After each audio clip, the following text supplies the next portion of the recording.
Nou, as dit is alles wat die naweek gebeur het, laas naweek gebeur het, wat gaan hierdie naweek aan? Het jy dalk iets interessant wat aankom?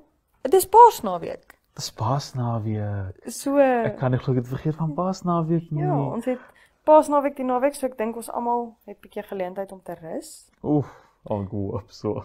En net bietjie tyd saam met ons families te spandeer Ja. en net weer te gaan dink oor wat werklik belangrik is. Ek weet nie hoe jy daaroor voel nie, maar ek sien sulke geleenthede soos Kersfees en soos Paasnaweek as net 'n geleentheid om te gaan terugsit en te gaan herëvalueer waar ek is in die lewe en net te gaan dink oor wat werklik belangrik is, myself terug te vat na my roots toe en so.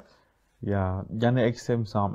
Ek doen dit gewoonlik ook baie, maar ek voel ook dis belangrik om nie te veel tyd te spandeer op iets soos dit nie en ook meer fokus op wat jy geniet. Tyd te spandeer met jou familie en die geleenthede wat kom in die toekoms. So wat gaan jy doen vir Paasnaweek? Jon, as alles goed loop, gaan ek seker afgaan Okanja toe. Bietjie my ma gaan kuier. Okay, dit klink lekker. En julle? Ons gaan bietjie plaas toe. Ooh. Ons gaan bietjie gaan jag, bietjie gaan rus op die plaas.